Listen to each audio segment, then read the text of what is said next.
Some mistakes follow you no matter how far into the wilderness you run. Tom Baird has been carrying the weight of losing his daughter for 20 long years. The old mountain man thought he'd found peace in the Montana Territory, living alone with just his traps and his regrets. Then a German shepherd appeared on his trail, whimpering over a worn leather bag. Inside that bag, Tom found something that stopped his heart cold, a locket with his daughter's face. The dog wouldn't leave his side, like it was waiting for something. Now Tom has to face the hardest trail of his life, following clues that might lead him back to the family he lost. What if she doesn't want to be found? Before we jump back in, tell us where you're tuning in from. And if this story touches you, make sure you're subscribed, because tomorrow I've saved something extra special for you. The morning mist clung to the pine needles like old memories, refusing to let go. Tom Baird stood on the rough-hewn porch of his cabin, coffee steaming in his weathered hands, watching the sun paint gold across the Montana peaks. 20 years he'd called this place home, though home was a word that sat uneasily in his chest. More like a hideout, if he was being honest with himself. The German shepherd lay stretched across the cabin's threshold, those intelligent brown eyes fixed on Tom's every movement.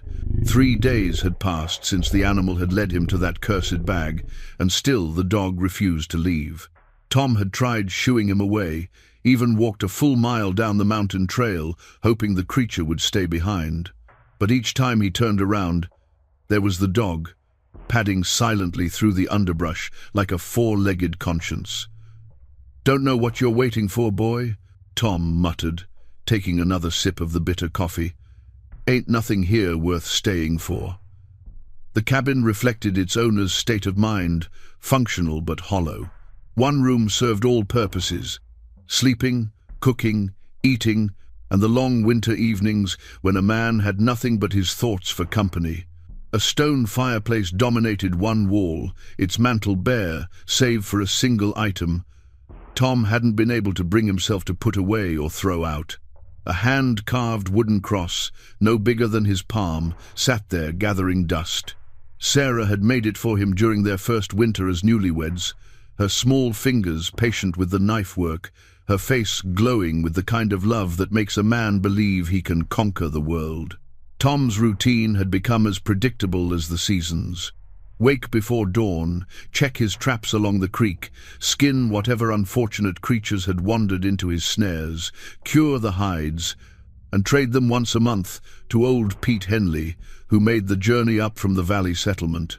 Pete was the closest thing Tom had to human contact, and even that was measured in grunts and nods rather than actual conversation. But routines were good. Routines kept a man from thinking too hard about what he'd left behind, what he'd lost, what he'd thrown away with his own stubborn pride. The German shepherd lifted his head, ears pricked toward the distant sound of hoofbeats on the rocky trail. Tom recognized the irregular rhythm, Pete's old mare favoring her left front hoof, right on schedule. "Pete's coming," Tom told the dog, who seemed to understand more than most humans Tom had known. "Maybe he can take you back down to civilization where you belong." Pete Henley appeared around the bend in the trail, his grizzled face split by the kind of grin that came from a man who'd found humor in life's hardships. Approaching 70, Pete had the kind of constitution that seemed carved from the very mountains themselves. His mare picked her way carefully up the steep path, loaded down with supplies and mail that occasionally found its way to the remote corners of the territory. "Morning, Tom," Pete called out, dismounting with the careful movements of a man who'd learned to respect his aging joints. His eyes immediately found the German shepherd. "Well, I'll be. Where'd you find yourself a friend?" "Didn't find him. He found me." Tom set his coffee cup on the porch railing. "Been trying to get rid of him for 3 days now." Pete approached the dog slowly, extending his hand. The German shepherd sniffed politely but remained in position as if he'd been assigned to guard duty. "Fine-looking animal. Somebody's missing him, I'd wager. Don't see many dogs like this wandering wild in the mountains." "That's what I figured." Tom descended the porch steps. "You seen anyone down in Millerton asking about a lost dog?" "Can't say I have, but then again, I don't spend much time listening to gossip." Pete reached into his saddlebags and withdrew a small bundle wrapped in brown paper. "Speaking of which, got your usual supplies. Coffee, salt, some of that salted pork you favor. And something else." Tom accepted the bundle, feeling its familiar weight. But Pete's expression had shifted, become more serious. "Tom, I need to ask you something, and I want you to think careful before you answer." Something in the old man's tone made Tom's stomach tighten. "What's that? You ever hear the name Catherine Walsh?" The world seemed to tilt beneath Tom's feet. Catherine. Katie. His little girl who'd been 5 years old the last time he'd held her, who'd called him Papa and believed he could fix anything broken in the world. Tom gripped the porch railing to steady himself. "Why?" The word came out rougher than he intended. Pete studied Tom's face with the shrewd eyes of a man who'd spent decades reading people. "Woman came through Millerton about a week ago, traveling with a young boy, maybe 8 or 9 years old. She was asking questions about folks who might have lived in these parts 20-25 years back. Mentioned that name specifically." "What'd she look like?" Tom's mouth had gone dry. Brown hair, green eyes, pretty woman, but worn down by something. The boy favored her considerably. Pete paused. "Tom, she was asking about a man named Thomas Baird. Said he might be her father." The words hit Tom like a physical blow. Katie was looking for him. After all these years, after all the silence, she was trying to find him. The coffee cup slipped from nerveless fingers, shattering on the wooden planks. The German shepherd rose to his feet, moving to stand beside Tom as if sensing his distress. Those brown eyes held an intelligence that seemed almost human, and for the first time, Tom wondered if this dog's appearance in his life wasn't as random as he'd assumed. "Did you—" Tom had to clear his throat and start again. "Did you tell her anything?" "Told her I'd ask around. Didn't seem right to give out a man's location without his say-so." Pete's voice carried the weight of unspoken understanding. "But Tom, if that's your daughter down there, she looked like she's been carrying some heavy burdens. Whatever happened between you two, maybe it's time to think about making it right." Tom stared out at the mountains, those ancient peaks that had witnessed countless human struggles across the centuries. For 20 years, they'd been his refuge, his fortress against the pain of loss. But now, the walls felt like a prison. "How long ago did you say she came through?" "Week, maybe 10 days. She was staying at the boarding house in Millerton, but I don't know if she's still there." The German shepherd nudged Tom's hand with his wet nose, a gentle reminder of his presence. Tom looked down at the animal, really seeing him for the first time. The dog's coat was well maintained despite his obvious time in the wilderness. His collar, though worn, showed signs of quality leatherwork. This wasn't a stray. This was someone's beloved companion, and he'd led Tom to that bag for a reason. "Pete, you ever see this dog before? Down in the settlement or anywhere else?" The older man studied the German shepherd more carefully. "Come to think of it, there's something familiar about him. Can't quite place it, though." He scratched his beard thoughtfully. "Tell you what, why don't you come down to Millerton with me today? If your daughter's still there, seems like you ought to know about it." Tom's first instinct was to refuse. Millerton meant people, questions, the kind of attention he'd spent 20 years avoiding. But the leather bag sat inside his cabin, holding secrets that demanded answers. And Katie, his little Katie, was out there somewhere, looking for a father who'd let his pride destroy their family. "I need to think on it," Tom said finally. "Think fast," Pete advised, preparing to remount his mare. "Woman like that, traveling with a child, won't stay in one place long if she's got troubles following her. And Tom," he paused with one foot in the stirrup, "whatever mistakes you made in the past, that boy down there deserves to know his grandfather. Don't let pride cost you twice." As Pete rode away, Tom remained on the porch, the German shepherd a warm presence beside him. The morning sun had burned away most of the mist, revealing the stark beauty of the wilderness that had been both sanctuary and exile. But for the first time in 20 years, Tom found himself looking beyond the mountains, wondering what lay waiting in the world he'd left behind. The wooden cross on the mantel seemed to catch the light, reminding him of faith he'd abandoned along with everything else precious in his life. Sarah would have told him to go, would have said forgiveness was worth any risk. But Sarah was buried in a churchyard he'd never had the courage to visit, and their daughter was a grown woman he wouldn't recognize if he passed her on the street. The German shepherd whined softly, a sound full of encouragement and understanding. Tom reached down to scratch behind the dog's ears, feeling the warm fur beneath his calloused fingers. "You know something about all this, don't you, boy?" Tom said quietly. "Question is, are you here to help me find what I lost, or to make sure I don't run away from it again?" The dog's tail wagged once, a gentle affirmation that somehow made Tom's decision easier. He had supplies to gather, preparations to make. For the first time in 20 years, Tom Baird was going to venture down from his mountain sanctuary. He was going to face the ghosts he'd been running from and pray that it wasn't too late for an old man to make amends with the family he'd never stopped loving. The mountains would be here when he returned, but his daughter might not wait forever. The leather bag sat on Tom's rough wooden table like an accusation. He'd avoided opening it properly since that first glimpse of Katie's locket, but Pete's news had changed everything. With trembling hands that had once been steady enough to thread a needle or aim a rifle, Tom untied the worn leather strings that held the bag closed. The German shepherd positioned himself at Tom's feet, as if understanding the gravity of what was about to unfold. Those intelligent eyes never left Tom's face, watching for every flicker of emotion as the contents spilled across the scarred wood surface. The cavalry insignia came out first, tarnished brass that caught the cabin's dim light. Tom recognized it immediately as belonging to the 7th Cavalry, though this particular piece bore markings he didn't remember from his own service years.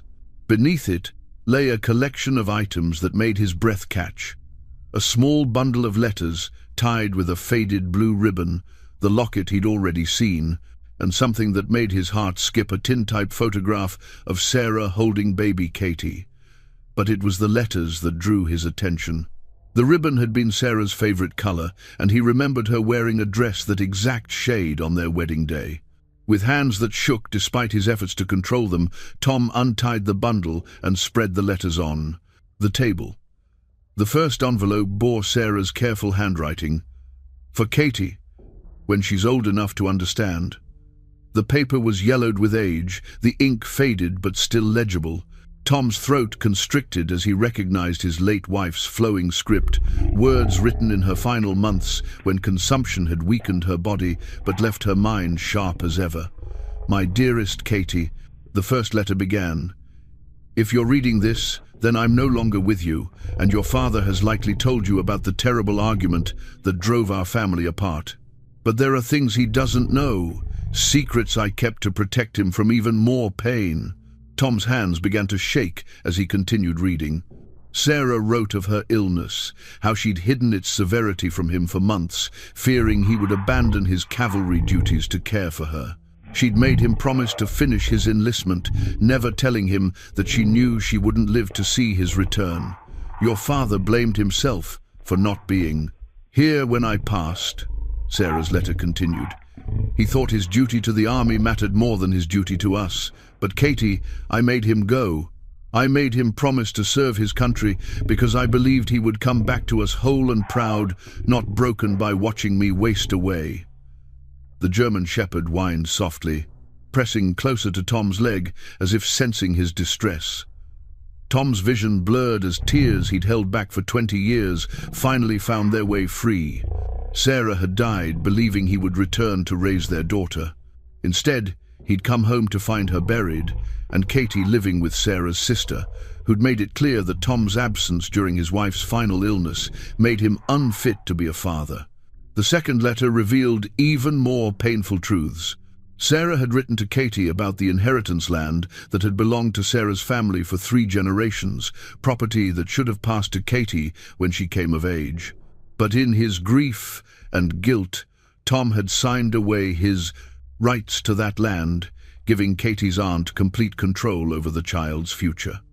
"I've hidden the deed in a place only you will think to look," Sarah had written.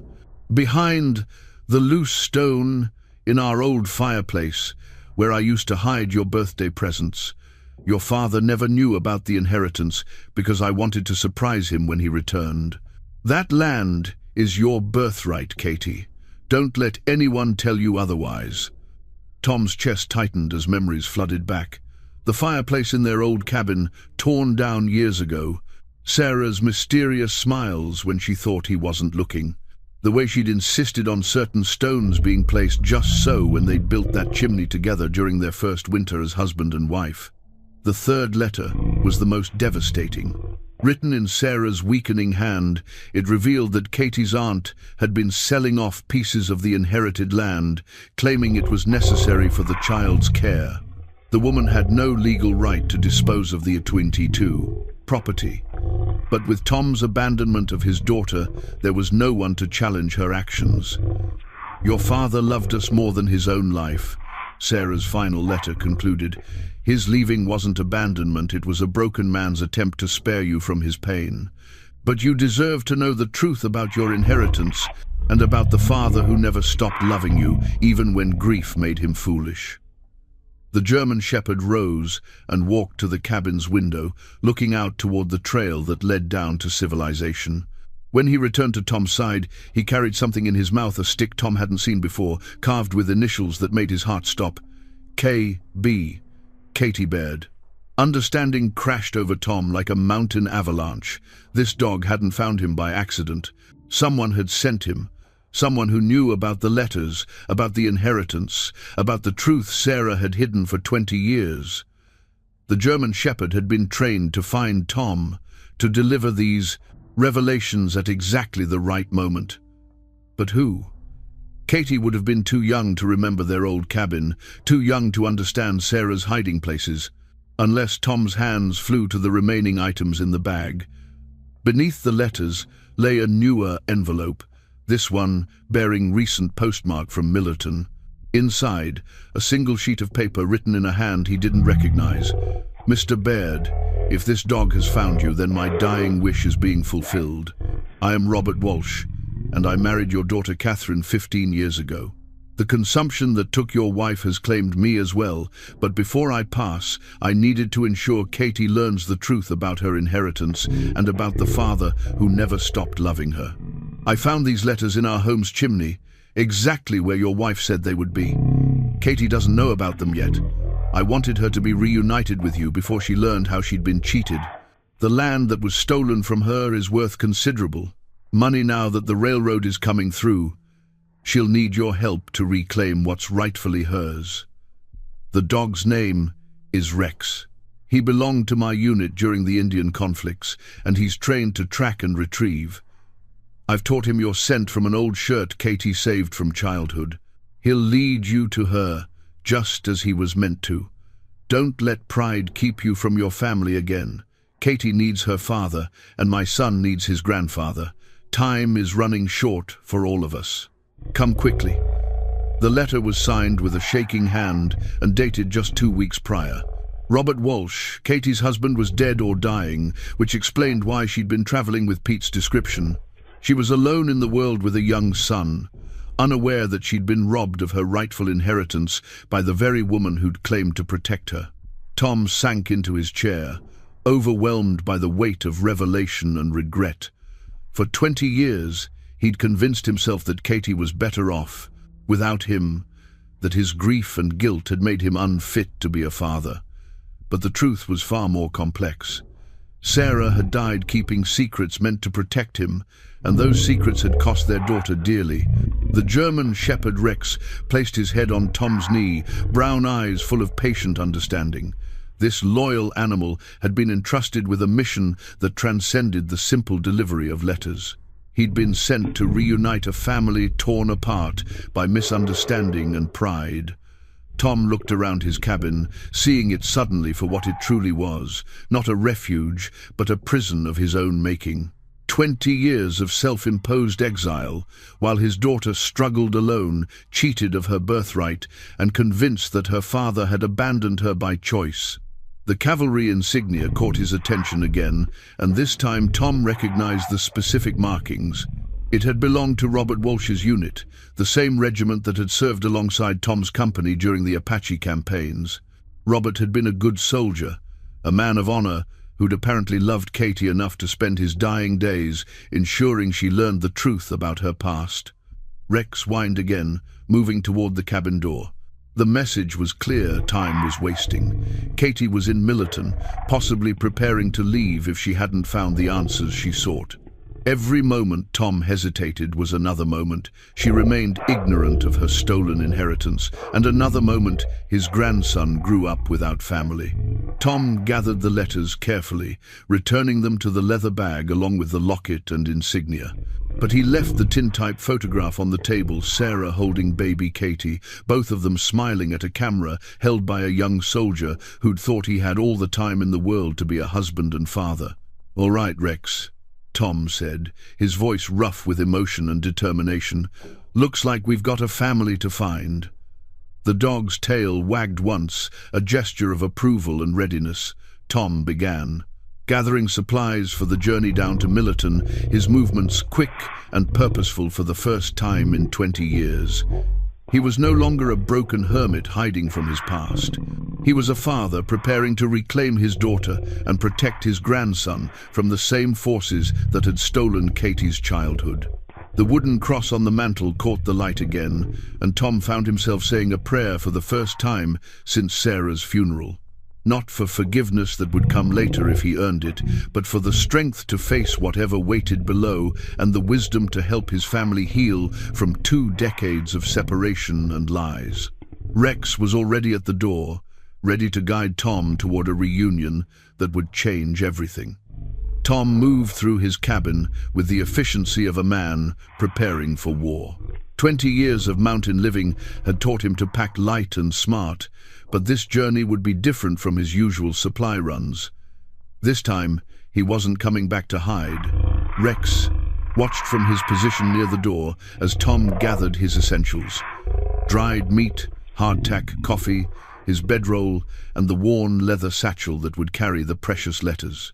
But it was the cavalry insignia that made Tom pause, its tarnished brass surface reflecting memories he'd buried deep. He'd been barely 19 when he'd first pinned on that same style insignia, fresh-faced and eager to serve his country in the territories. The 7th Cavalry had been his brotherhood, his purpose, his pride. They'd fought Apaches across New Mexico territory, protected settlers, and maintained order in a land where law came at the barrel of a gun. Tom had been good at soldiering, maybe too good, because when his enlistment was up, his commanding officer had pressed him to re-up for another tour. Sarah had been 8 months pregnant when the orders came through for extended deployment. She'd smiled and kissed him goodbye, never telling him about the blood she'd started coughing up or the way her chest burned when she climbed the cabin steps. If he'd known, Tom forced himself to focus on the present. Self-recrimination was a luxury he couldn't afford with his daughter in danger. He strapped on his old gun belt, the leather cracked but still functional. The Colt, .45, sat heavy on his hip, a familiar weight that brought back muscle memory from decades past. He'd hoped never to wear it again, but Robert Walsh's letter had made it clear that Katie's troubles went beyond simple inheritance disputes. "Ready, boy?" Tom asked Rex, who responded by moving to the cabin door.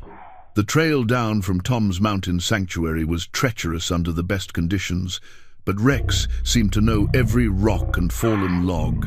The dog moved with purpose, occasionally looking back to ensure Tom was following, but never straying from the most direct path toward civilization.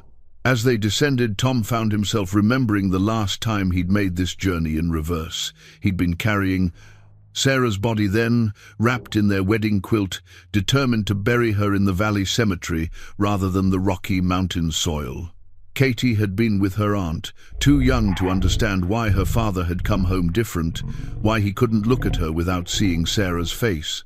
The first settlement appeared after 3 hours of hard walking, a cluster of buildings that served travelers and traders moving through the mountain passes. Tom hadn't been here in over a decade, but he recognized the weathered sign, Cedar Creek Station. Rex began acting strangely as they approached. His ears pricked forward and his body tense with alertness. The dog moved to Tom's left side, positioning himself between Tom and the handful of men lounging outside the trading post. "That's far enough, stranger." The voice belonged to a lean man in a dusty black coat, his hand resting casually on the butt of his pistol. 2 companions flanked him, both wearing the hard expressions of men comfortable with violence. They weren't locals, Tom could tell by their clean-shaven faces and store-bought clothes. "Just passing through," Tom said carefully, noting how Rex's hackles had risen. "Maybe you are. Maybe you ain't." The leader stepped forward, his eyes scanning Tom with professional interest. "You wouldn't happen to be Thomas Baird, would you?" Tom's blood chilled. These men knew his name, were actively looking for him. The cavalry insignia in his pack suddenly felt like it might be connected to more than just Robert Walsh's military service. "Don't recall giving you my name," Tom replied, his hand drifting toward his gun.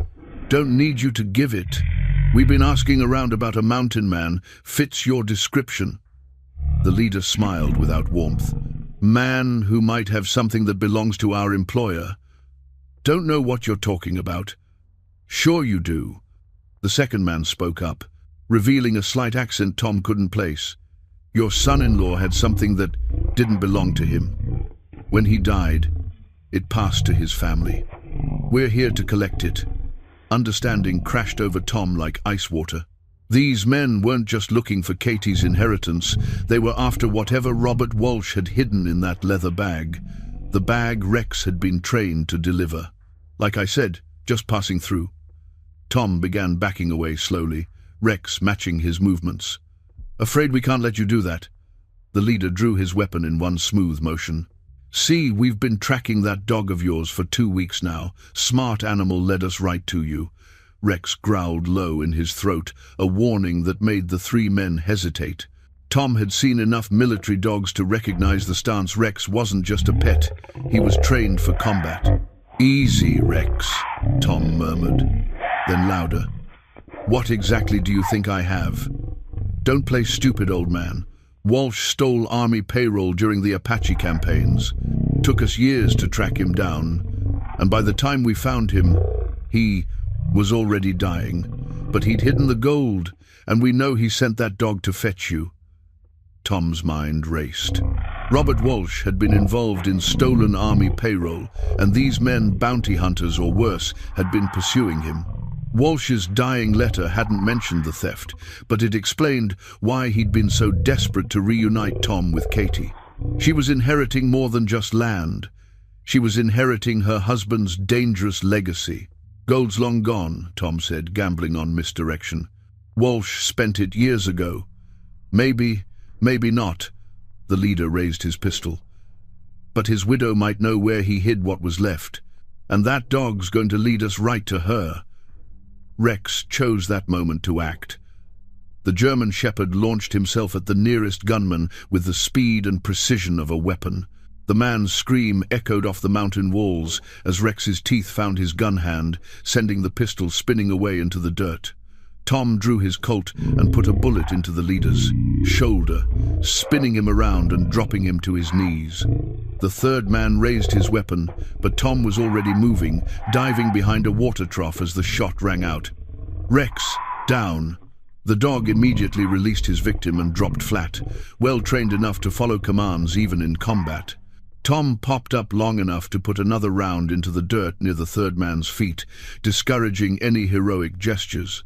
"Next one won't be a warning," Tom called out. "Ride away while you still can."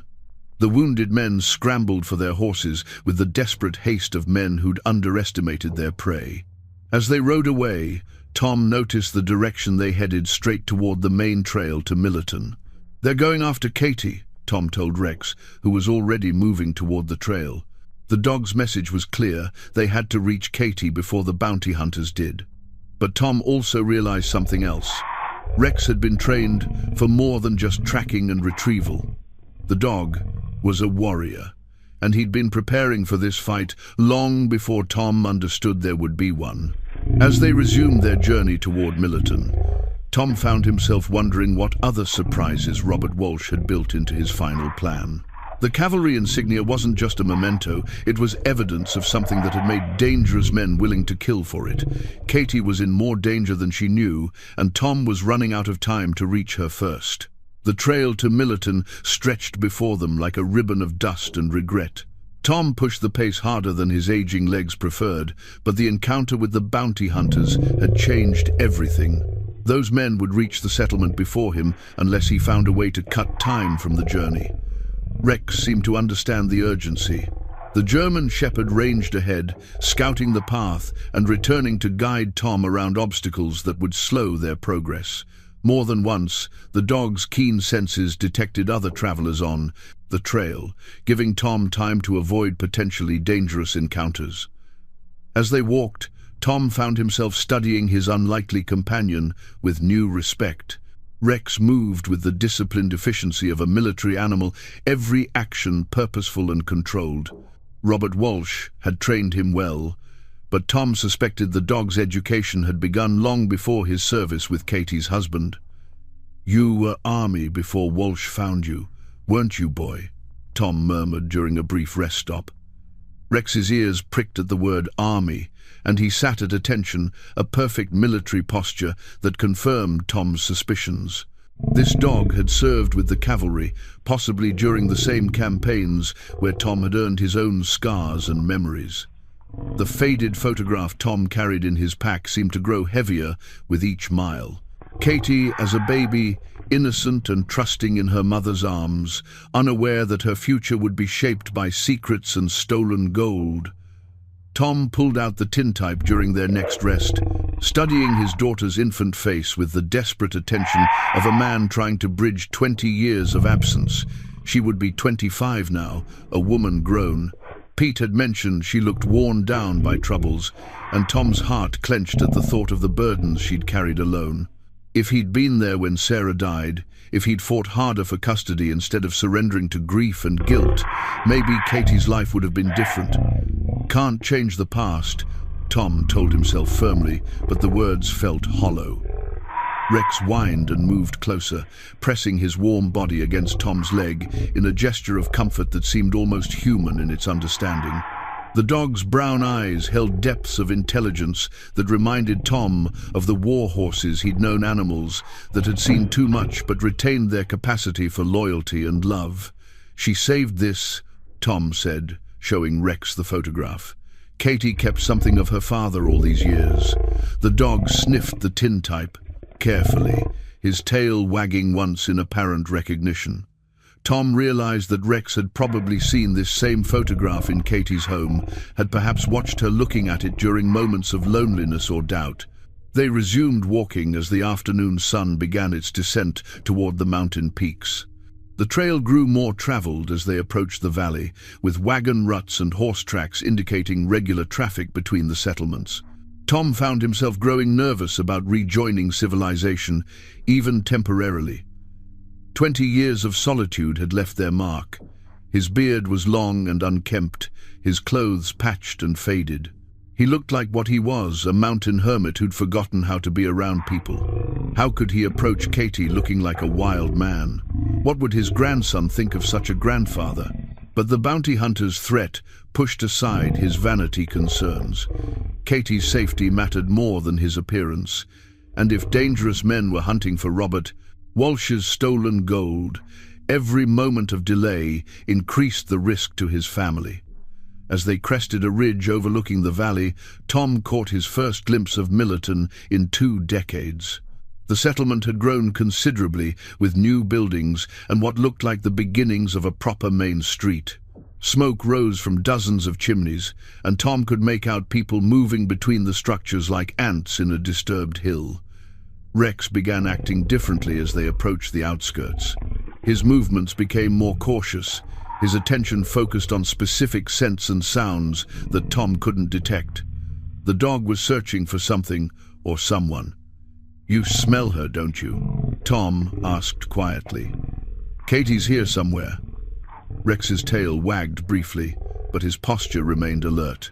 The dog was happy to be close to his goal, but wary of the dangers that might lurk in the settlement.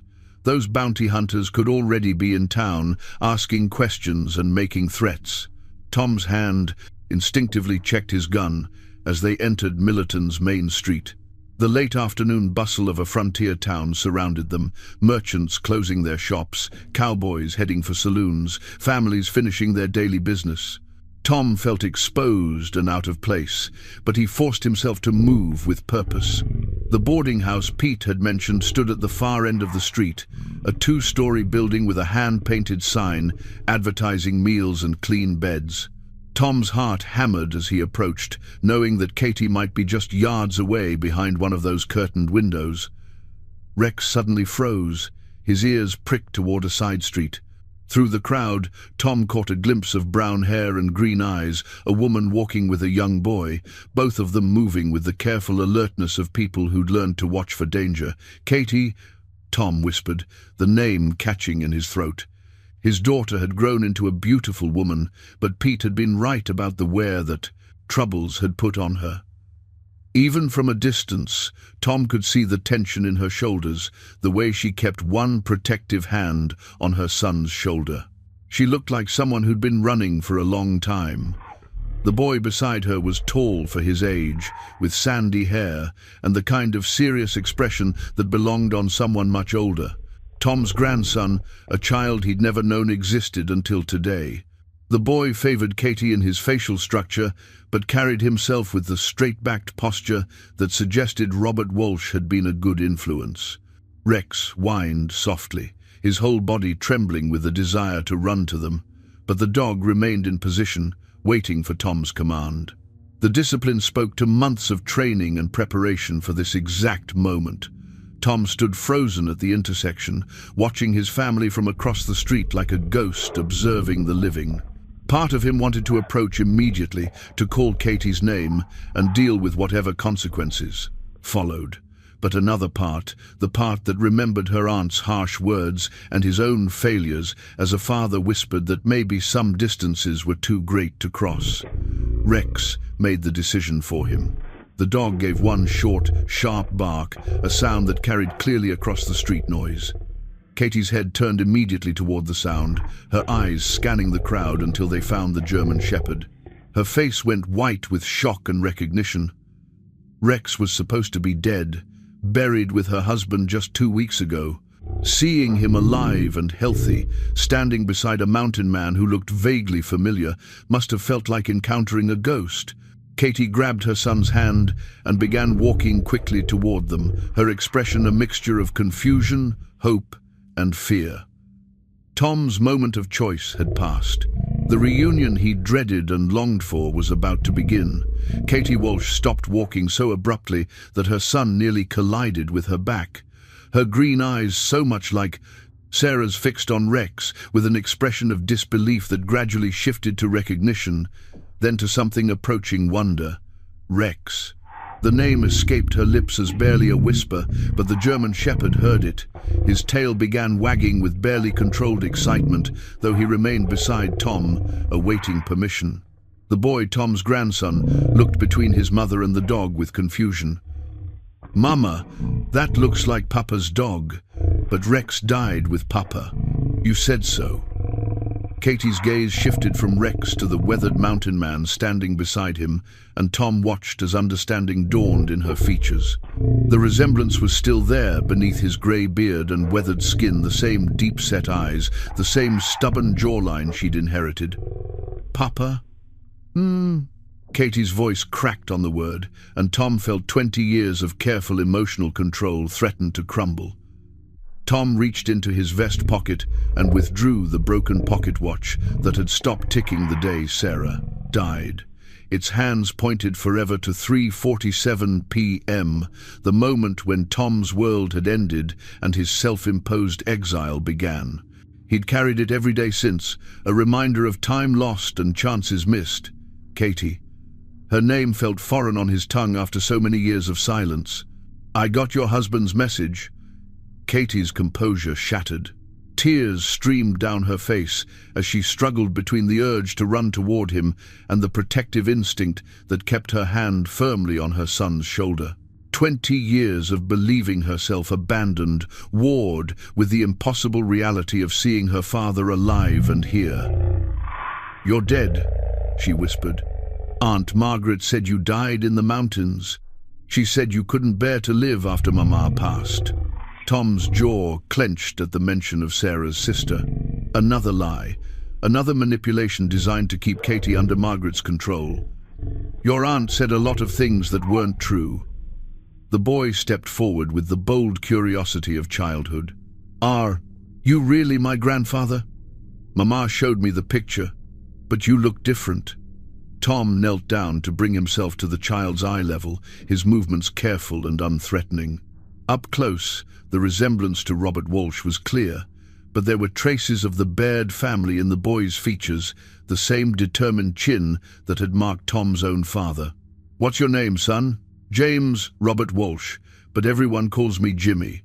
The boy studied Tom's face with the serious attention of someone trying to solve a puzzle. "Mama said my grandfather was a soldier like Papa." "I was." Tom showed Jimmy the broken pocket watch. "This stopped working the day your grandmother died, but maybe it's time to get it fixed." Katie had composed herself enough to approach, though she maintained a careful distance. "How did you find Rex?" Robert buried him with his own hands. "Rex found me." Tom straightened slowly, his aging joints protesting. "Your husband trained him well. The dog led me to some letters your mother left for you." The color drained from Katie's face. "What letters?" Tom glanced around the busy street, suddenly aware of how exposed they were. The bounty hunters could arrive at any moment, and this reunion needed to happen somewhere safe. "We need to talk privately. There are things you need to know about your inheritance, and there are dangerous men looking for what your husband left behind." "Dangerous men?" Katie's protective instincts sharpened. "What are you talking about?" Before Tom could answer, Rex suddenly went rigid, his attention fixed on 3 riders entering the far end of the street. Even at a distance, Tom recognized the lead man's black coat and the way he sat his horse, one of the bounty hunters from Cedar Creek Station, his arm bound in a makeshift sling. "We need to go. Now." Tom's voice carried the authority of a man accustomed to command under pressure. Katie followed his gaze and saw the riders.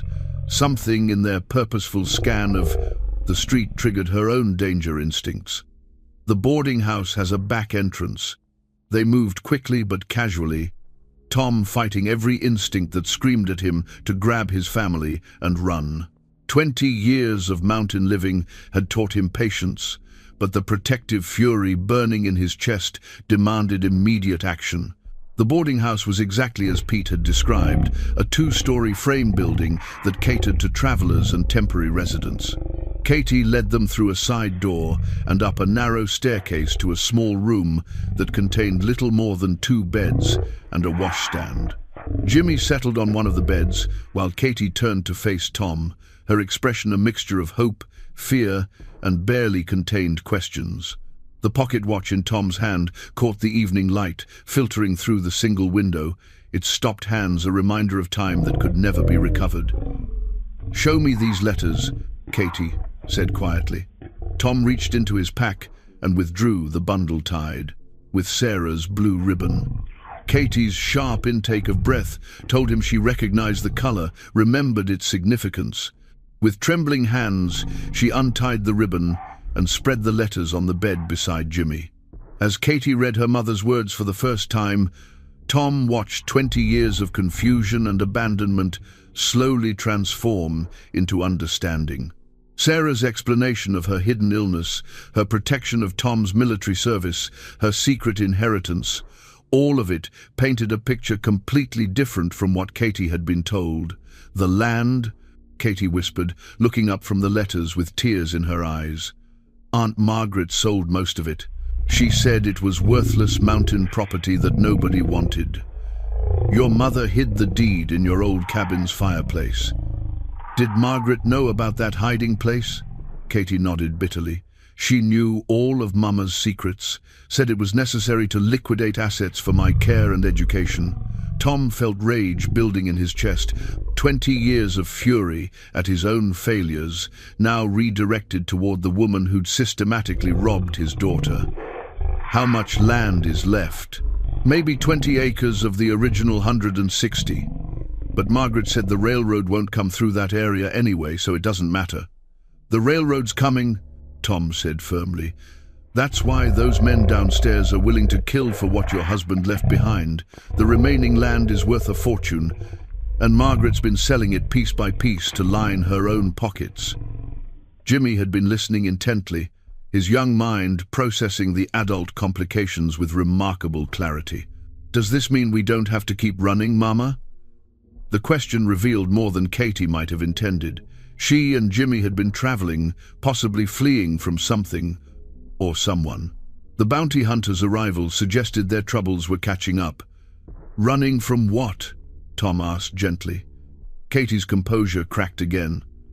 Robert left debts. Bad men who want money he didn't have. They said if I couldn't pay, they'd take Jimmy as compensation for what Robert owed. Tom's blood turned to ice. The stolen army payroll was one thing, but threatening a child crossed lines that demanded lethal response.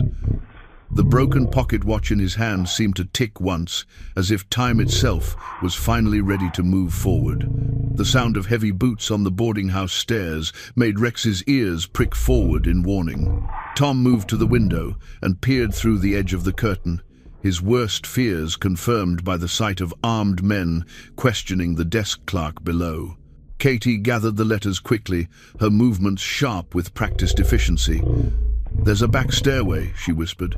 "Mrs. Henderson lets me use it when I need to avoid certain visitors." Jimmy was already moving toward a small cloth bundle on the dresser, his and his mother's worldly possessions packed for quick departure.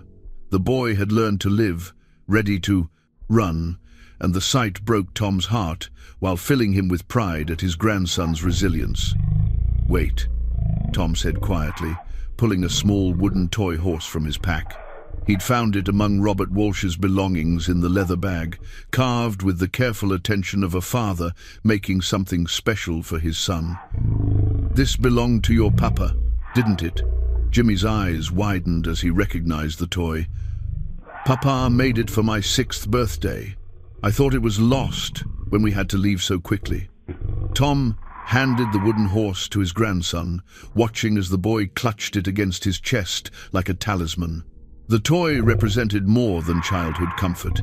It was a tangible connection to the father Jimmy had lost and the grandfather he was just beginning to know.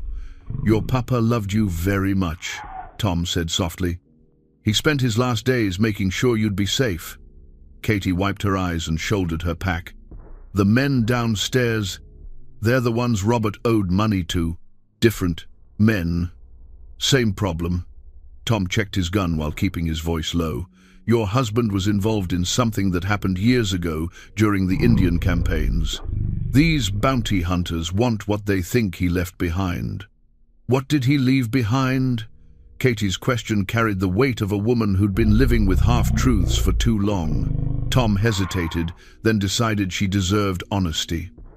"Stolen army payroll. Gold that disappeared during an Apache raid 15 years ago. Robert was part of the detail that lost it, but these men think he kept some for himself." Katie's face went white. "Robert never mentioned he was protecting you. Same way your mother protected me by not telling me how sick she was." Tom moved toward the back stairs. "But those men downstairs won't care about protection. They'll hurt Jimmy to get answers you don't have." The three of them slipped down the narrow back stairway, Rex moving silently ahead to scout their path. The German Shepherd had developed an almost supernatural ability to detect danger, his military training serving them well in their escape. As they reached the rear exit, Tom caught sight of movement through the kitchen window. More men were circling the building, cutting off obvious escape routes. These bounty hunters had learned from their earlier encounter they weren't taking chances this time. Stable, Katie whispered, pointing toward a small structure behind the boarding house. "Mrs. Henderson keeps her horses there." They made their way across the darkening yard, using outbuildings and hanging laundry as cover. Jimmy clutched his wooden horse while staying close to his mother, his young face set in lines too serious for his age. Inside the stable, Katie led them to a horse she obviously knew well, a sturdy mare that nickered softly at her approach. "This is Buttercup, Mrs. Henderson lets me exercise her in exchange for stable work." Tom studied the mare with a critical eye. She was strong, enough to carry 2 riders, but 3 adults and a child would be pushing her limits. "How far to the nearest settlement?" 20 miles to Cedar Falls, but there's an old mining camp about 8 miles north. Abandoned now, but the buildings are still standing. Rex suddenly went rigid, his attention fixed on the stable's main entrance. Tom heard it too, voices approaching, men coordinating a search pattern. The bounty hunters had discovered their escape route. "Can you ride bareback?" Tom asked Katie quickly. "Yes, but Jimmy. I'll take Jimmy." Tom was already helping his grandson onto the mare's back. "You ride behind me? I'll hold the boy." Katie swung up behind Tom with the fluid grace of someone who'd spent considerable time on horseback. The arrangement put them in close contact for the first time in 20 years, and Tom caught the faint scent of lavender soap, the same soap Sarah had favored. Rex padded ahead as they led the mare out through the stable's back. Entrance. The dog's senses alert for any sign of their pursuers. The sun had nearly set, painting the sky in shades of orange and purple that reminded Tom of countless sunsets he'd watched alone on his mountain. "Grandpa?" Jimmy's voice was barely a whisper. "Are the bad men going to hurt Mama?" Tom tightened his protective grip on his grandson. "Not while I'm breathing, son." They reached the edge of Millerton without detection, but Tom knew their reprieve was temporary. The bounty hunters had horses, local knowledge, and the kind of determination that came from pursuing a substantial reward. The chase would begin as soon as their absence was discovered. As they rode through the gathering dusk toward the abandoned mining camp, Tom found himself studying the way Katie held herself straight-backed and alert, ready for whatever came next. She'd inherited more than her mother's eyes. She'd gotten Sarah's quiet strength and resilience. Jimmy leaned back against Tom's chest, the wooden horse clutched in his small hands. "Papa used to tell me stories about my grandpa, the soldier. He said you were the bravest man he ever knew." Tom's throat tightened. Robert Walsh had spoken well of a man he'd never met, building a bridge of respect across the years of separation. "Your papa was a good man. He protected your mama and tried to protect you too." "Will you tell me about Grandma Sarah?" Jimmy asked. Tom looked back at Katie, seeking permission. Her slight nod told him that Jimmy knew about his grandmother's death, but perhaps not the full story of their family's tragedy. "She was the most beautiful woman in the territory," Tom began, his voice carrying across the darkening landscape.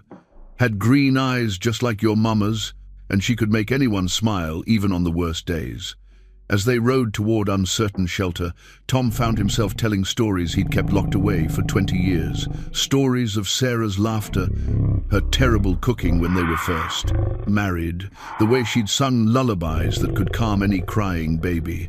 For the first time since Sarah's death, Tom felt like he was truly living again instead of just surviving. His family needed him, and he had a chance to be the father and grandfather he should have been all along. The wooden horse in Jimmy's hands caught the last rays of sunlight, its carved surface smooth from countless hours of loving play. Robert Walsh's final gift to his son had become a symbol of hope, proof that love could survive across time and distance, and that broken families could heal if given the chance. The abandoned mining camp squatted in a moonlit clearing like the bones of a forgotten dream. Weathered buildings clustered around a central shaft house, their broken windows staring blindly at the star-scattered sky. Tom guided Buttercup toward the most intact structure, a bunkhouse that still had most of its roof. Inside, Katie lit a small oil lamp she'd brought from the boarding house, while Tom and Jimmy explored their temporary shelter. The bunkhouse had been stripped of most useful items, but the stone fireplace was intact and would provide warmth without revealing their location. Rex positioned himself near the door, alert for any sounds from outside.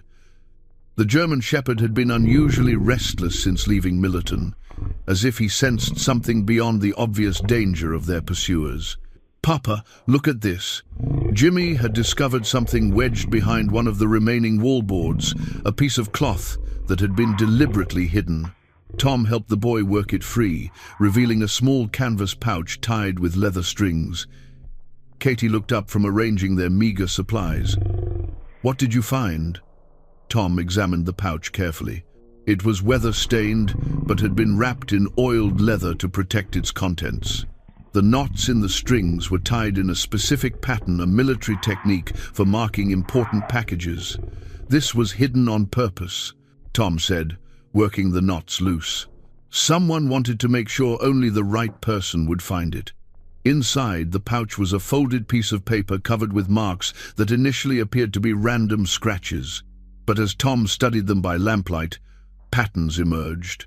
The marks formed a crude map showing geographical features he recognized: Devil's Canyon, Copper Creek, the distinctive rock formation locals called Eagle's Nest. "It's a map," Katie said, looking over his shoulder. "But a map to what?" Tom's blood ran cold as he recognized one particular marking. A small X, positioned near a creek bed that ran through property that had once belonged to Sarah's family land that should have been Katie's inheritance. "The stolen army payroll," he whispered. "Robert didn't spend it, he buried it." Katie grabbed the map with trembling hands. "Where? Show me where." Tom pointed to the X, his mind racing through implications. "Here, on what should be your land."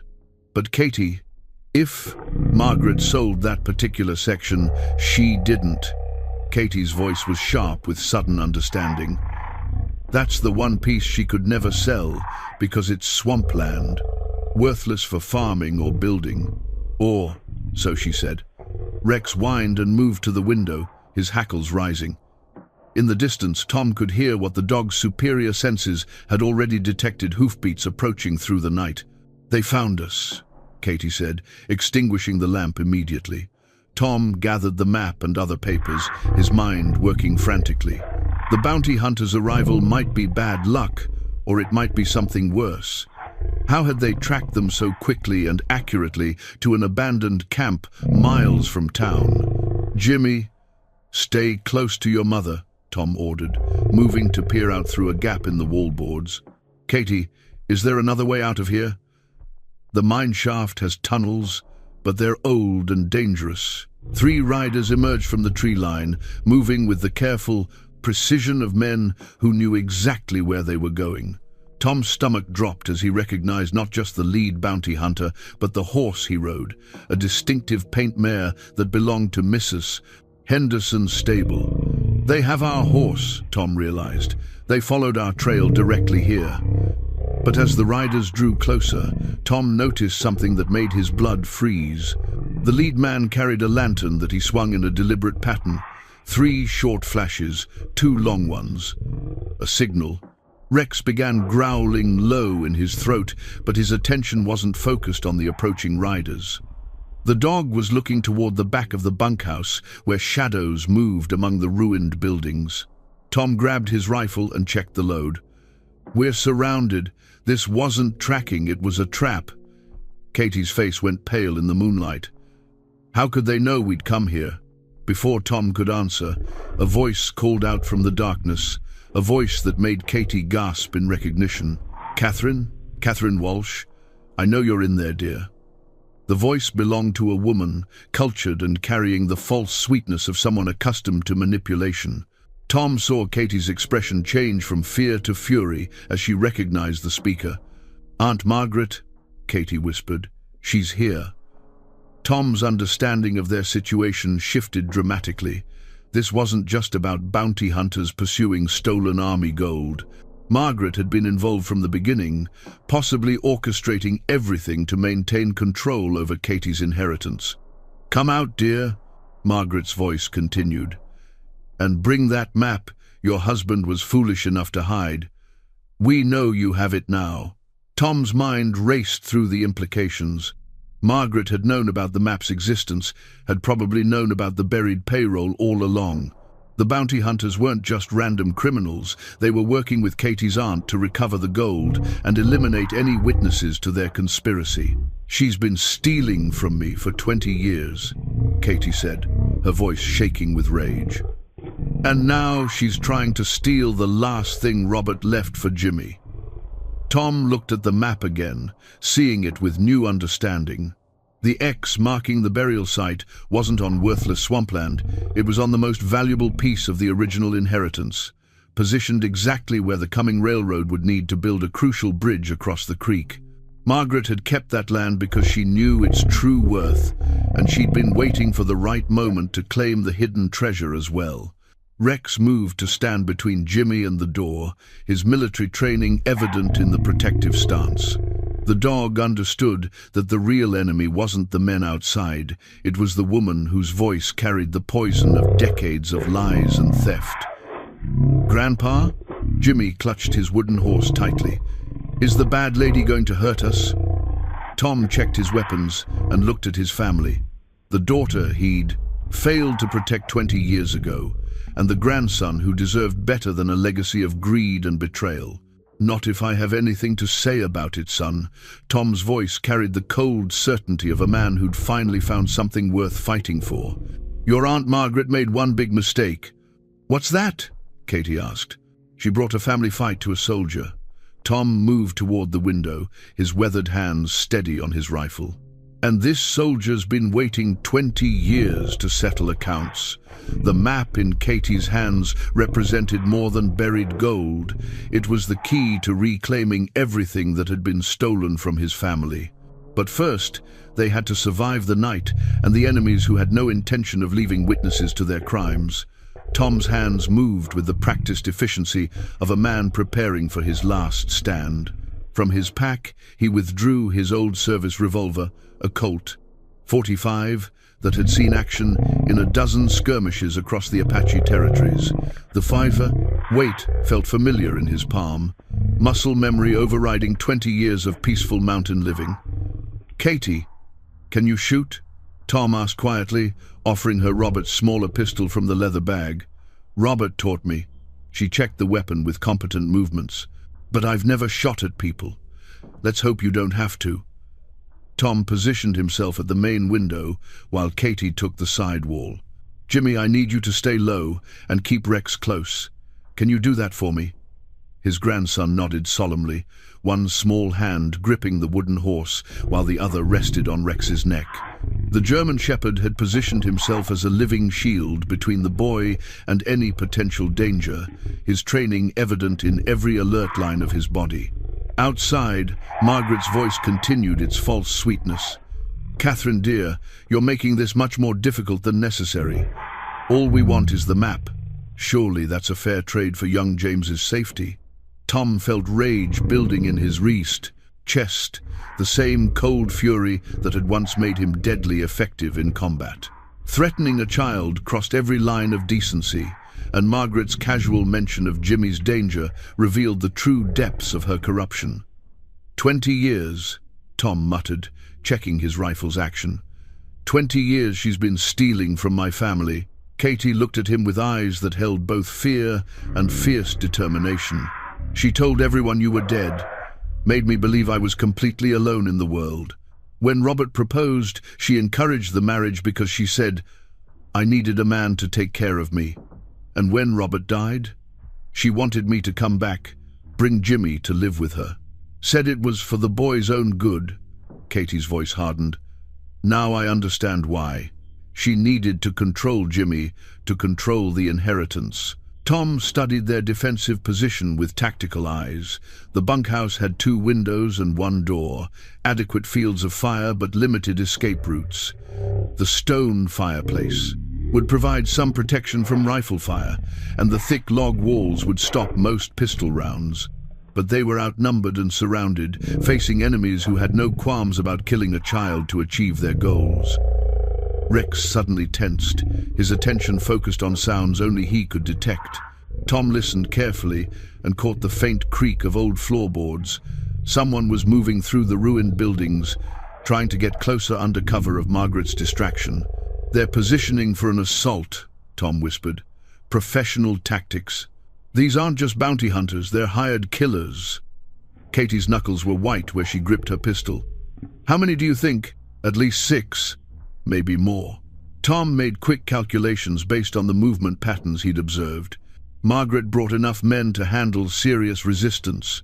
The wooden horse in Jimmy's hands caught moonlight through the window, its carved surface smooth from countless hours of loving attention. Robert Walsh had made it with his own hands, carving details that spoke of a father's devotion.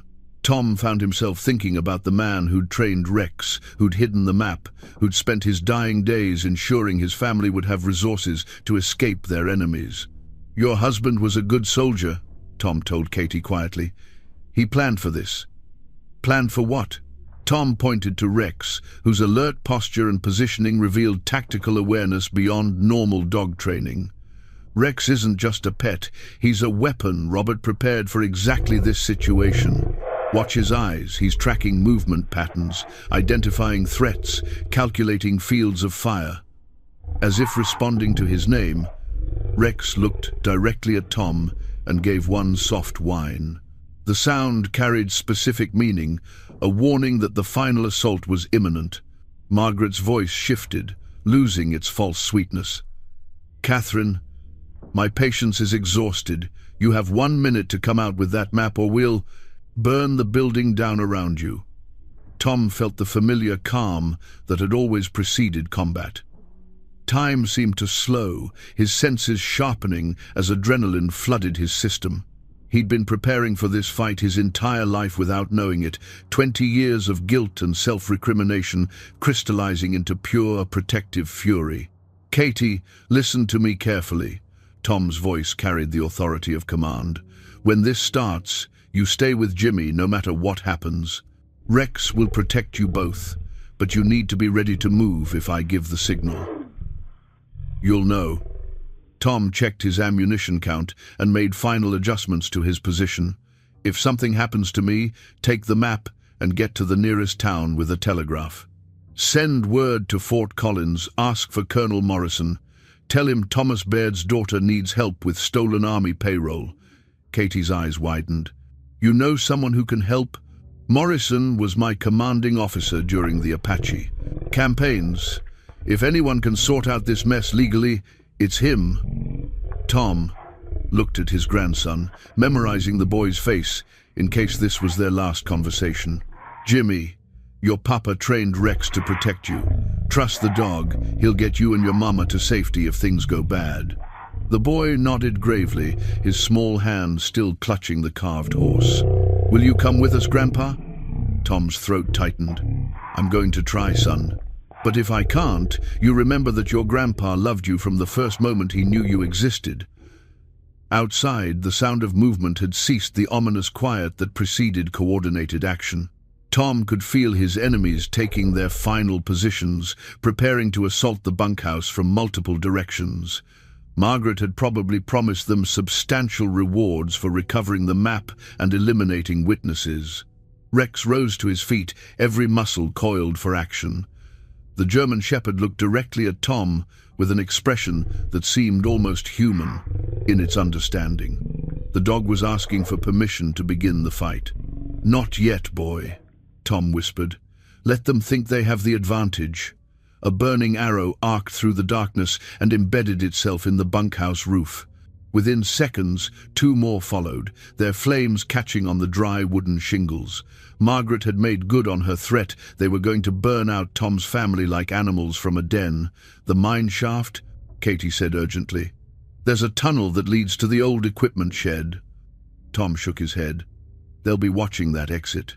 We go out fighting, or we don't go out at all." Another fire arrow struck the wall near Jimmy's position, and Tom made his decision. His family had spent 20 years running from Margaret's manipulations and threats. Tonight, the running stopped. Tom looked at his daughter, Sarah's daughter, and saw the same quiet courage that had sustained his wife through her final illness. Katie had inherited more than her. Mother's eyes. She'd gotten the inner strength that made the Baird women formidable when their families were threatened. "Ready?" Tom asked. Katie nodded, raising her pistol with steady hands. "Ready." Rex's tail wagged once, a gesture of approval and readiness. The loyal dog understood that the time for hiding was over. The final battle for the Baird family's freedom was about to begin.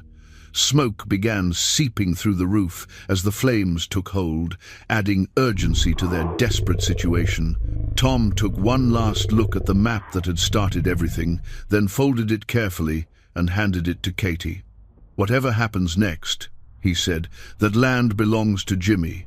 Don't let anyone steal his birthright again." The sound of boots on gravel announced their enemy's final approach. Tom raised his rifle and prepared to fight for the family he'd thought he'd lost forever. The first gunshot shattered the night silence like breaking glass. Tom saw muzzle flash from behind the old water tower and returned fire instantly, his bullet sparking off metal with a sharp ring. 20 years melted away as combat instincts took over, transforming the mountain hermit back into the soldier he'd always been beneath the grief and guilt. "Stay down!" Tom barked to Katie as bullets splintered the window frame where his head had been moments before. Rex had been waiting for Tom's signal whistle, a sharp, piercing note that cut through the gunfire. The German shepherd exploded into action, flowing through the darkness like a four-legged shadow toward the equipment shed where two of Margaret's hired guns had taken position. The sound of a man's scream confirmed that Rex had found his first target. Tom allowed himself a grim smile as he worked the lever action on his rifle, chambering another round. Robert Walsh had trained the dog well for exactly this kind of fight. "Catherine!" Margaret's voice carried clearly across the compound, sharp with anger now that her careful plan was unraveling.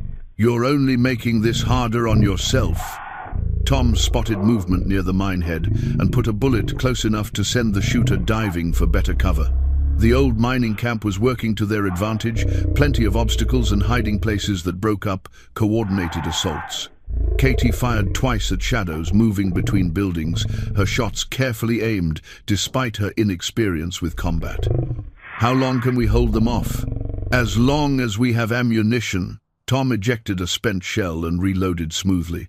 "But they'll try to rush us when the roof catches fully." The flames above them were spreading faster now, smoke beginning to fill the upper portions of the bunkhouse.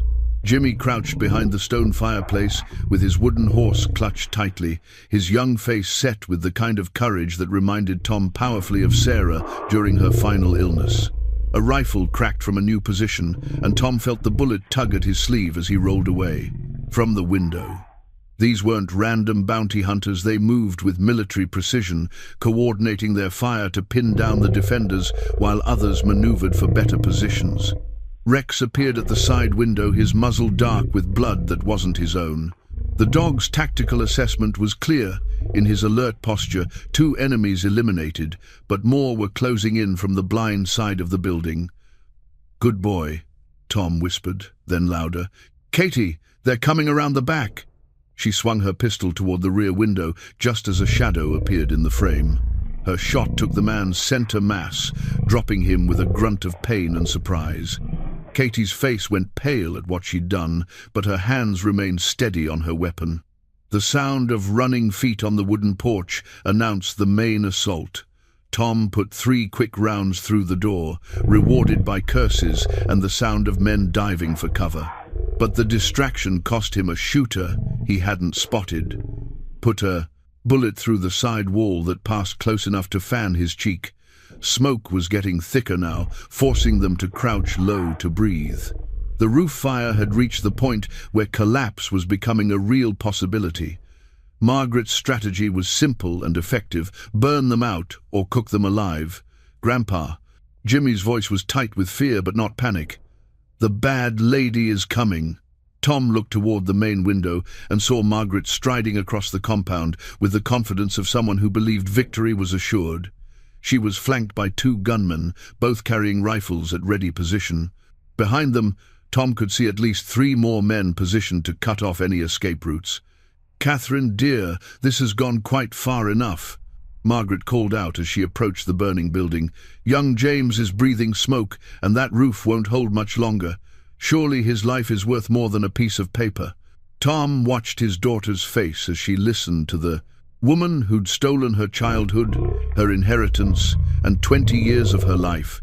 Katie's green eyes, so much like Sarah's, hardened with a resolve that made Tom proud. "You're right, Aunt Margaret," Katie called back, her voice carrying clearly through the smoke. "Jimmy's life is worth everything to me. That's why I'm not going to let you take him."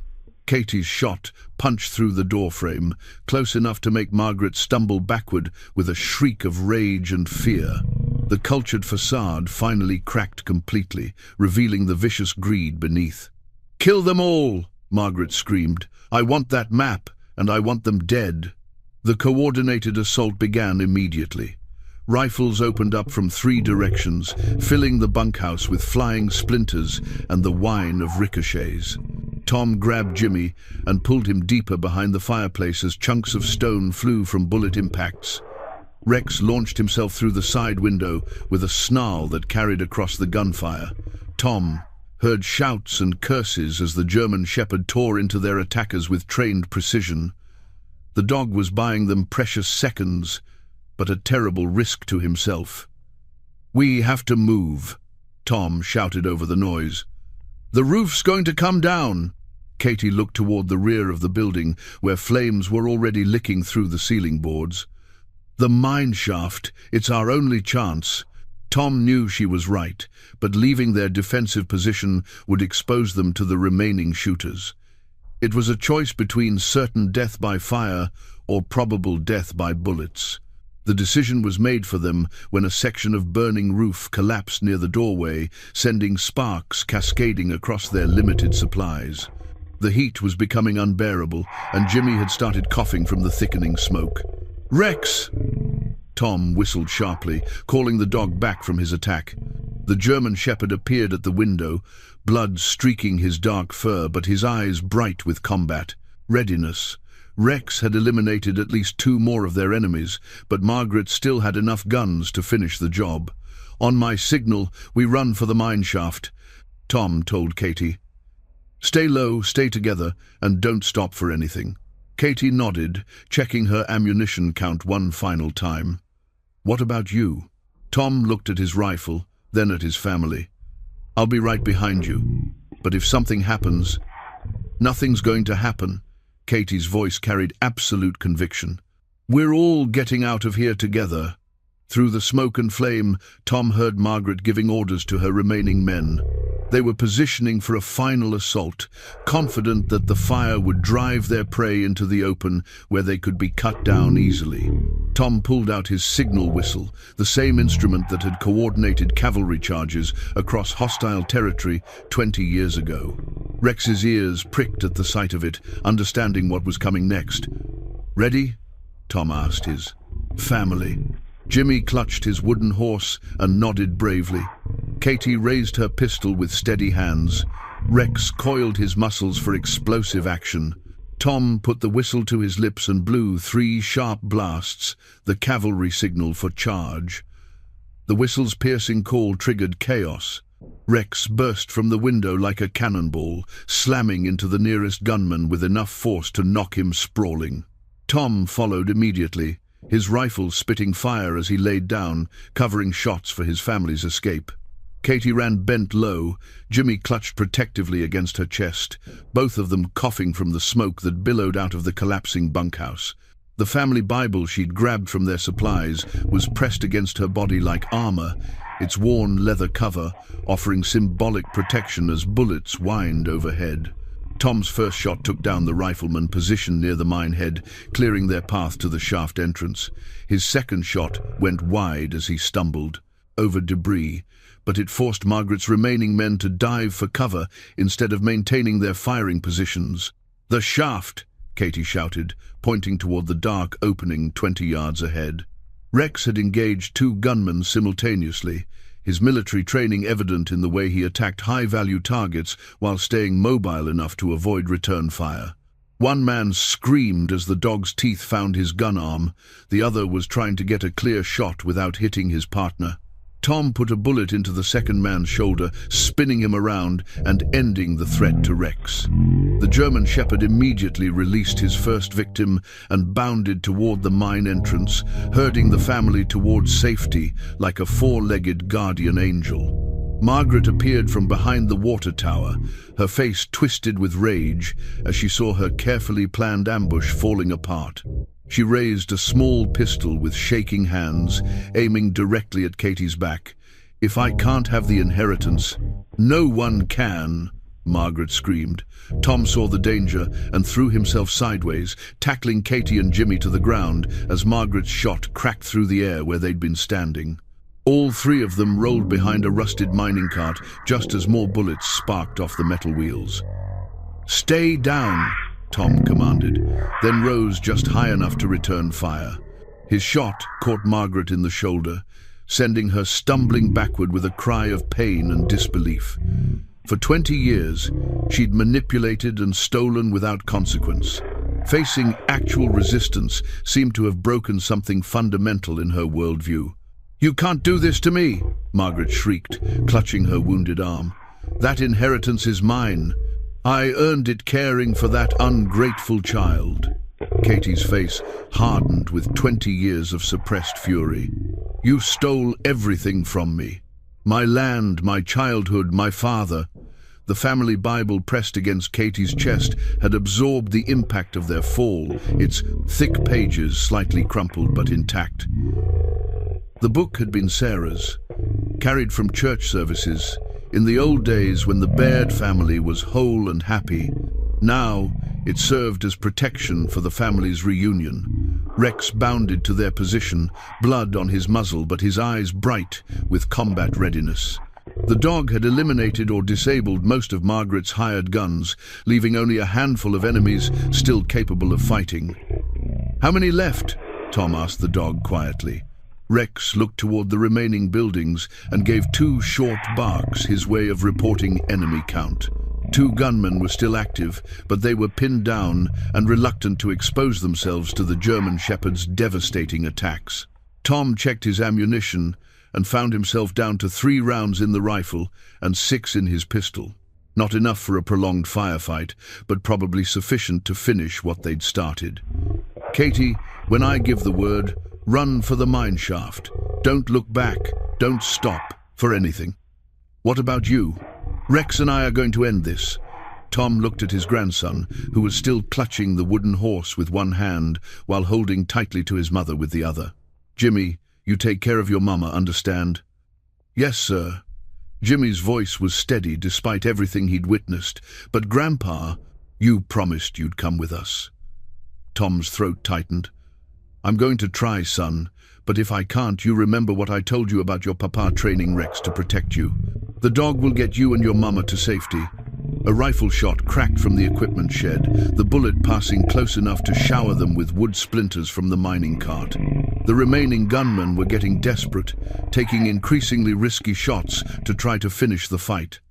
Margaret had managed to reload her pistol despite her wounded shoulder. She was moving toward better cover, clearly planning one final attempt to claim the inheritance map that represented her. Life's work of theft and manipulation. Tom made his decision. "Now! Run!" Katie sprinted toward the mine shaft with Jimmy in her arms. The family Bible clutched protectively against them both. Rex bounded alongside them, ready to intercept any threats to his charges. Tom rose from cover and advanced toward Margaret's position, his rifle ready. The old woman saw him coming and raised her pistol with shaking hands, her face a mask of hatred and greed.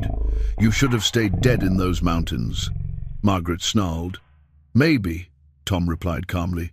"But then my family would still be at your mercy." Her shot went wide as her wounded shoulder threw off her aim. Tom's return fire was precise and final, ending 20 years of Margaret's reign of theft and manipulation with the same definitive authority he'd once brought to Apache raiders. The remaining gunmen, seeing their employer down and their mission failed, chose discretion over valor. Tom watched them disappear into the darkness. On horseback, leaving behind their wounded and dead, rather than continue a fight they couldn't win. Rex returned from escorting Katie and Jimmy to the mine entrance, his tail wagging once in confirmation that they were safe. The German shepherd looked at Tom with eyes that seemed to hold approval. The mission Robert Walsh had trained him for was nearly complete. Tom walked slowly toward the mine shaft, his legs shaking now that the adrenaline was wearing off. 20 years of guilt and self-imposed exile had ended in the space of a few violent minutes. His family was safe, Margaret's threat was eliminated, and the inheritance map was finally in the right hands. At the mine entrance, Katie emerged from the shadows, with Jimmy still in her arms. Both of them were covered in dust and smoke, but their eyes shone with something Tom hadn't seen in decades: hope. "Is it over?" Katie asked quietly. Tom looked back at the burning bunkhouse, the scattered bodies of Margaret's hired killers, and the place where his sister-in-law's body lay still. "It's over." Jimmy held up his wooden horse, its carved surface scratched but intact. "Papa's horse kept me safe, just like you promised." Tom knelt down and pulled his grandson into his arms, feeling the boy's small heart beating against his chest. "Your papa was a smart man. He knew this day might come, and he made sure you'd have everything you needed to survive it." The family Bible in Katie's hands caught moonlight, its worn cover bearing the scars of their escape. Like the wooden horse, it had protected what mattered most, not just from bullets, but from 20 years of separation and lies.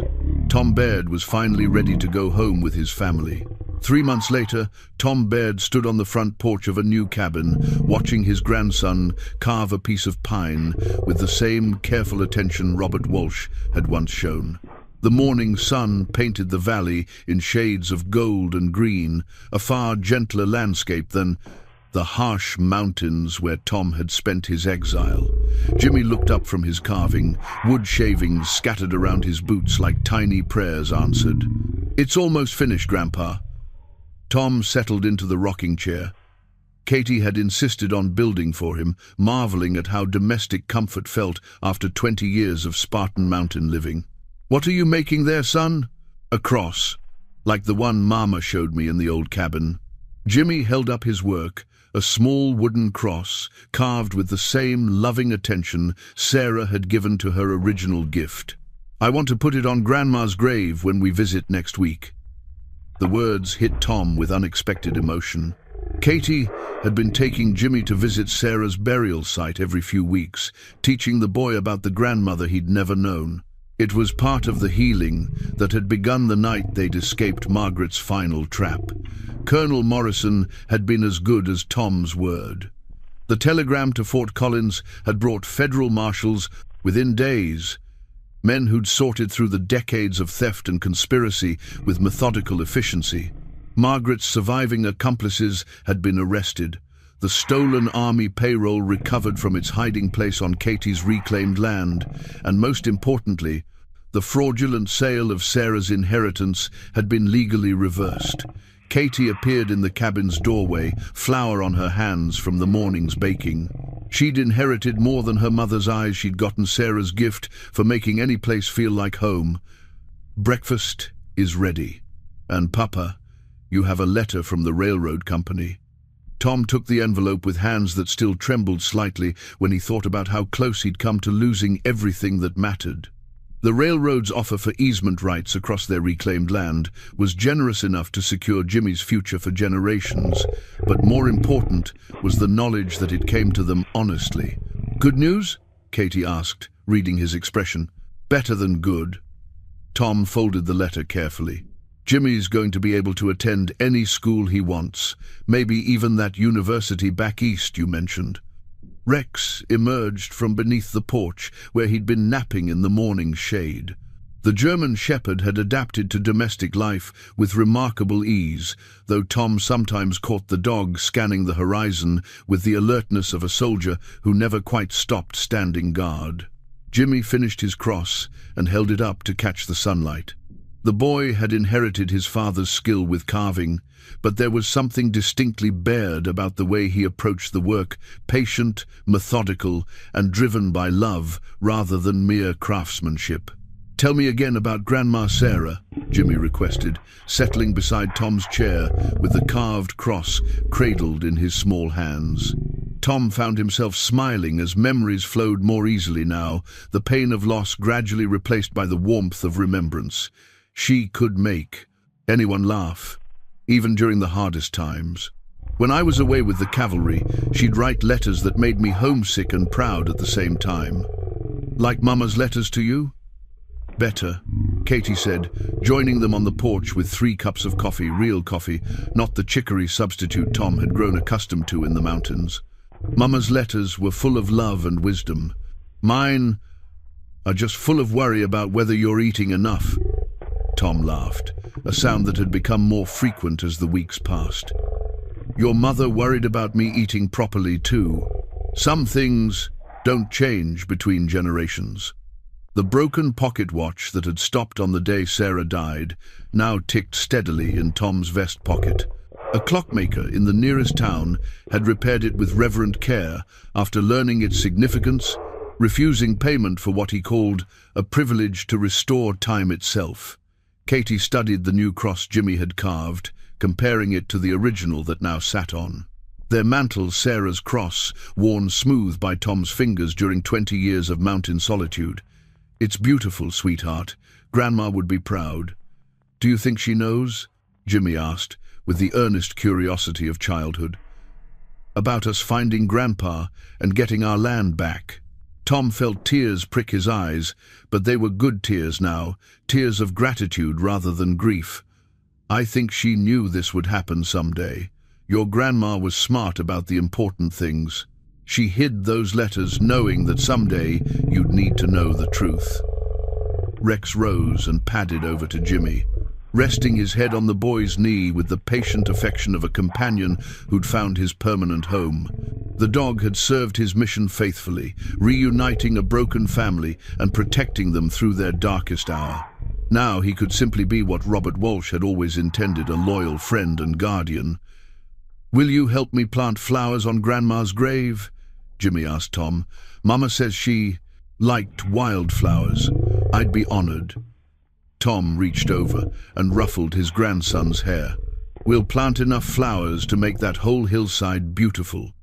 Katie disappeared into the cabin and returned with a thick, leather-bound book, a new family Bible, to replace the one that had taken bullets meant for, to her. She'd been recording their family history in its pages, documenting Jimmy's achievements, preserving stories of Sarah and Robert, and chronicling Tom's return from exile. "I've been thinking," Katie said, settling into her own chair, "about names for the new baby." Tom nearly dropped his coffee cup. "New baby?"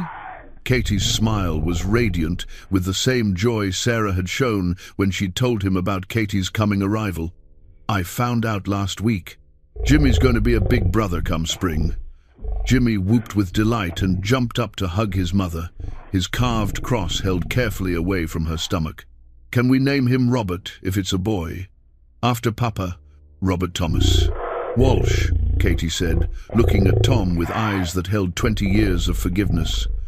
"For the 2 men who loved us most." Tom felt the last pieces of his broken heart settling back into place. The name honored both Jimmy's father and the grandfather who'd finally found his way home. It represented continuity, healing, and hope for the future. As the morning sun climbed higher over their reclaimed valley, Tom watched his family plan for a future he'd thought was lost forever.